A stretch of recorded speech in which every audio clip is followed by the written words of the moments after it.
नमस्कार, वंदे मातरम। दोस्तों, स्वागत है आप सबका सैनिक पाठशाला में। आज के इस वीडियो में कुछ ऐसी जानकारियां जो आपको मोटिवेट करने वाली हैं, कुछ ऐसी जानकारियां जो आपको फाइनेंशियली होने वाले नुकसान से बचाने वाली हैं, आपको फाइनेंशियली फायदा पहुंचाने वाली हैं, ऐसी जानकारियां लेके आया हूं।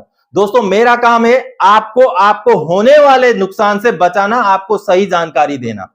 तो इसी क्रम में, इसी मुहिम में मैं आगे बढ़ रहा हूं और जब भी मुझे इस तरीके की जानकारी मिलती है कि मेरे मोटिवेशन की वजह से आप तक जानकारी पहुंचती है और आप कार्रवाई करते हैं और आपको पुराना बकाया चाहे 2006 से ही पेंडिंग क्यों ना हो, वो आपको मिल जाता है, तो उतना में मेरा तो काम सक्सेस है। तो आज के इस वीडियो में ऐसी ही एक जानकारी लेके आया और साथ ही साथ कुछ और भी महत्वपूर्ण जानकारियां हैं, उनको लेके आया हूं दोस्तों। तो चलिए वीडियो में आगे बढ़ते हैं। आगे बढ़ने से पहले इसी तरीके के महत्वपूर्ण जानकारियां जो आपसे जुड़ी हुई हैं, उनको पाते रहने के लिए आप सैनिक पाठशाला चैनल को अगर अभी तक सब्सक्राइब नहीं किया है या पहली बार विजिट कर रहे हैं चैनल में, तो उसको सब्सक्राइब जरूर कर लें ताकि मैं भी मोटिवेट होता रहूं और आपको भी मोटिवेट कर सकूं। चलिए दोस्तों, आगे बढ़ते हैं। सबसे पहली जानकारी, दिल को सुकून देने वाली खबर। पूर्व सैनिक जाग रहे हैं, एक मुहिम जो रंग ला रही है। अब मिलेगा लगभग 3.5 लाख का एरियर, ओआरओपी का एरियर तो अलग से।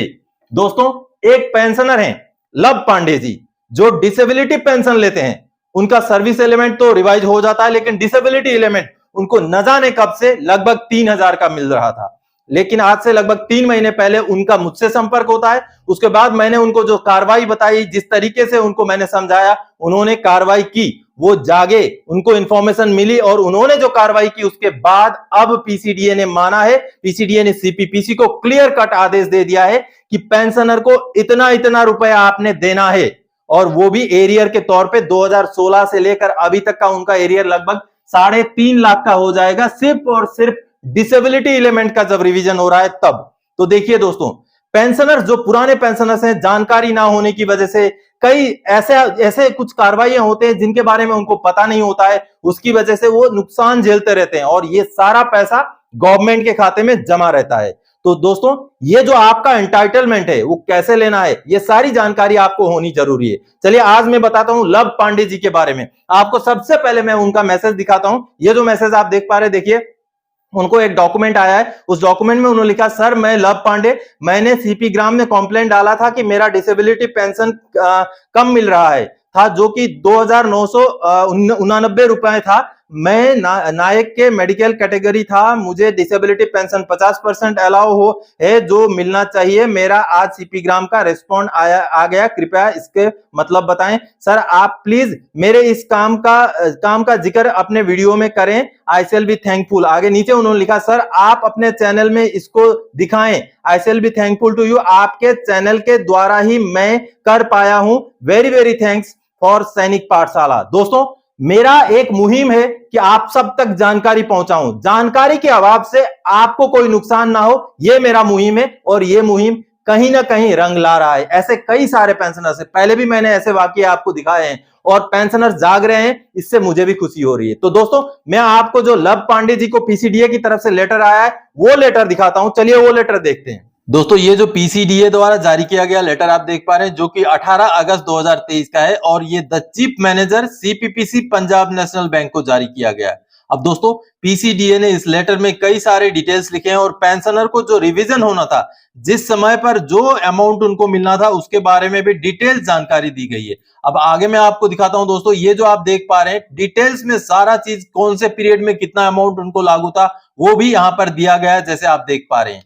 अब यहां पर आप देखिए दोस्तों, 2006 से लेकर के जनवरी 2006 से लेकर 2014 तक उनको कितना अमाउंट होना चाहिए था। आगे 2014 जुलाई से लेकर 31 दिसंबर 2015 तक उनको कितना अमाउंट होना चाहिए था, और उसके आगे जो जनवरी 2016 से लेकर अभी तक का अमाउंट है वो कितना होना चाहिए था, उसके बारे में डिटेल्स में पीसीडीए ने सीपीपीसी को बताया। दोस्तों, से अगर हम 1 जनवरी 2006 से उनका हिसाब करें तो 5,229 रुपए उनको मिलना चाहिए था 1 जनवरी 2016 से, जो उनको नहीं मिला और 2,989 ही मिला।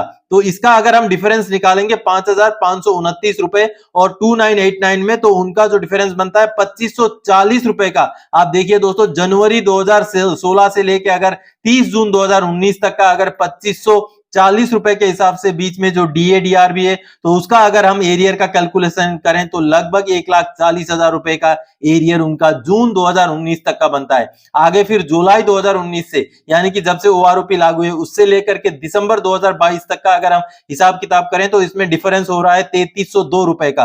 तो इसमें उनको लगभग 1,72,000 रुपए का जो है दोस्तों एरियर मिलेगा, जो OROP के पीरियड का है। और आगे जनवरी 2023 से लेकर के अभी अगस्त 2023 तक का लगभग DADR मिला करके उनको 3302 रुपए हर महीने का बढ़ोतरी के हिसाब से 37,000 के करीब एरियर बन रहा है। और कुल मिलाकर के एरियर लगभग 3,50,000 रुपए उनको सिर्फ और सिर्फ डिसेबिलिटी एलिमेंट का रिवीजन की वजह से बन रहा है। तो देखिए दोस्तों, अगर ये पेंशनर अगर अंधेरे में रहते, वो जागते नहीं, कार्रवाई नहीं करते, तो उनको जो ये बढ़ोतरी मिलनी थी वो नहीं मिलती और सारा पैसा सरकार के खाते में ही रह जाता। तो दोस्तों, इस तरीके से लव पांडे जी ने अपना हक, अपना अधिकार हासिल किया। अब इसी तरीके से अब समय है जागने का, अब समय है अपने अधिकारों को मांगने का। OROP हो, 7CPC हो या सर्कुलर 568 ही क्यों ना हो, जिनको नहीं मिला है उनको मांगना चाहिए, उनको उनका हक जो है लेके छोड़ना चाहिए। और उसके लिए मैं आपको गाइडलाइन समय समय पर देता रहूंगा दोस्तों।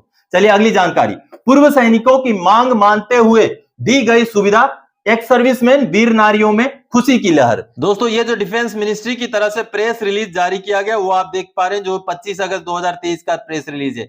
अब इसमें दोस्तों जो पौड़ी डिस्ट्रिक्ट के चिपाल घाट में एक नया कैंटीन यानी कि CSD की सुविधा का जो है स्थापना की गई है, जो कि बहुत पहले से, बहुत दिनों से पूर्व सैनिकों की और जो वीर नारियां हैं उनकी मांग थी। जैसे आप डिस्क्रिप्शन में पूरा डिटेल्स यहाँ पर देख पा रहे हैं दोस्तों, जो कि गौरव सेनानियों की तरफ से और बहुत सारे वीर नारियों की तरफ से इस फैसले का जो है स्वागत किया गया। और अभी जो पौड़ी डिस्ट्रिक्ट के इस इलाके के जो चिपालघाट इलाके के जो पूर्व सैनिक है और वीर नारियां हैं, अब इस CSD में फायदा उठा सकते हैं। वहां पर अपना जो भी एंटाइटल्ड जो भी ग्रोसरी या लिकर है वो वहां से ले सकते हैं, जो कि एक पॉजिटिव न्यूज है दोस्तों। तो दोस्तों, आप सबने देखा उत्तराखंड के पौड़ी डिस्ट्रिक्ट के चिपालगढ़ में एक नई CSD की स्थापना हो गई, जो उस एरिया के जो भूतपूर्व सैनिक हैं या जो वीर नारी हैं उनके लिए एक अच्छी खबर है। अगली जानकारी दोस्तों, DSC में भर्ती होने का मौका, देखिए कब और कहां। चलिए मैं आपको सीधे जो प्रेस रिलीज जारी किया गया डिफेंस मिनिस्ट्री की तरफ से उसको दिखाता हूं।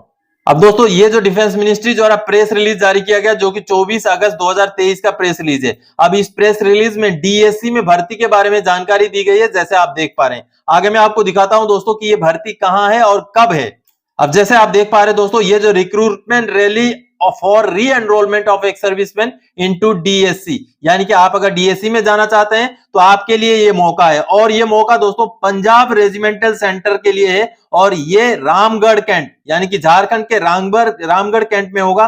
और 1 सितंबर को ये है दोस्तों। इसके लिए आपको सेफ 1 होना जरूरी है। आपका जो एज है वो 46 साल से ऊपर नहीं होना चाहिए जनरल ड्यूटी के लिए, और 48 साल से ऊपर नहीं होना चाहिए क्लर्क के लिए। और आप जो रिटायरमेंट हुए हैं उसके बाद जो आपका गैप है 2 साल से ज्यादा का गैप जनरल ड्यूटी के लिए नहीं होना चाहिए, और 5 साल से ज्यादा का गैप जो है रिटायरमेंट के बाद का जो है होना नहीं चाहिए क्लर्क के लिए। तो ये सारा डिटेल्स आप वीडियो को पॉज करके पढ़ सकते हैं, और जो भी पंजाब रेजिमेंटल सेंटर में जाकर के DSC की भर्ती देखना चाहते हैं वो जाकर के इस भर्ती को देख सकते हैं। तो आप भी अगर एलिजिबल हैं तो इस DSC के इस भर्ती को आप ट्राई कर सकते हैं। चलिए अगली जानकारी दोस्तों, पुलिस में केवल पूर्व सैनिकों की भर्ती, अभी निकले हैं 332 वैकेंसी। हवलदार को भी सीधे सब इंस्पेक्टर के पद पर नियुक्ति, गजब।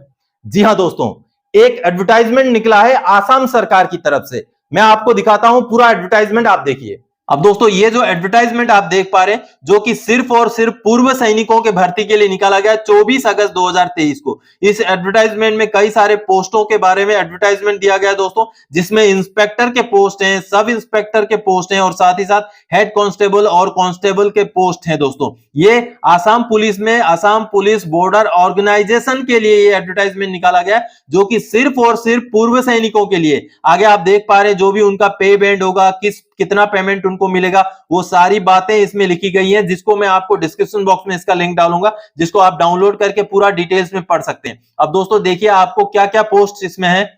जैसे कि आप देख पा रहे हैं, इंस्पेक्टर के लिए 2 पोस्ट हैं, सब इंस्पेक्टर 60 पोस्ट हैं, हेड कांस्टेबल के लिए 70 हैं, कांस्टेबल के लिए 200 हैं, और कुल मिला के 332 पोस्ट हैं दोस्तों। तो इसके लिए जो भी मैक्सिमम एज जो है 50 साल से ऊपर नहीं होना चाहिए। उसके बाद सिविल एजुकेशन आपका जो है 10th होना चाहिए। आगे हेड कांस्टेबल और कांस्टेबल के लिए आप सिपाही या हवलदार से रिटायर होने चाहिए, और जो सब इंस्पेक्टर के लिए आपको जेसीओ से रिटायर होना जरूरी है। लेकिन दोस्तों यहां पर और एक छूट दी गई है, अगर कोई हवलदार 15 साल या उससे ऊपर सर्विस करके रिटायर हुए हैं तो उनके लिए भी सब इंस्पेक्टर का ये जो पोस्ट है, सब इंस्पेक्टर वाले पोस्ट के लिए वो अप्लाई कर सकते हैं। आगे दोस्तों पूरा डिटेल्स के बारे में लिखा हुआ है, यहाँ कैसे अप्लाई करना है, कहां से अप्लाई करना है, कब तक करना है, सब कुछ यहाँ डिटेल्स में है। आपका ये जो एप्लीकेशन के लिए जो पोर्टल है वो खुल जाएगा 1 सितंबर से, और आगे 15 सितंबर तक आप इसके लिए एडवर्टाइजमेंट जो अप्लाई जो है कर सकते हैं, 1 सितंबर से लेके 15 सितंबर तक। तो ऐसे पूरे डिटेल्स इसमें लिखा हुआ है, तो आपके लिए ये एक अच्छा अपॉर्चुनिटी हो सकता है। अब ये पूरा एडवर्टाइजमेंट के लिए जो डाउनलोड करने का लिंक है उसको मैं डिस्क्रिप्शन बॉक्स में डालूंगा, आप डाउनलोड कीजिए और डिटेल्स में इसको पढ़ने के बाद अगर आप एलिजिबल हैं और अगर आप पूर्व सैनिक के रूप में अप्लाई करना चाहते हैं तो आप इसमें जरूर अप्लाई कर सकते हैं। तो दोस्तों आप सबने देखा कि पुलिस में अगर आपको भर्ती होना है, जो आसाम सरकार की तरफ से निकाली गई एडवर्टाइजमेंट है उसमें पूरा डिटेल्स पढ़ के आप अगर एलिजिबल हैं तो उसके लिए अप्लाई कर सकते हैं। तो दोस्तों आज के इस वीडियो में इन्हीं जानकारियों को लेकर आया था। आगे और कोई जानकारी तक आपसे सरोकार रखने वाला विषय लेके मैं फिर से हाजिर हो जाऊंगा। तब तक के लिए जय हिंद दोस्तों।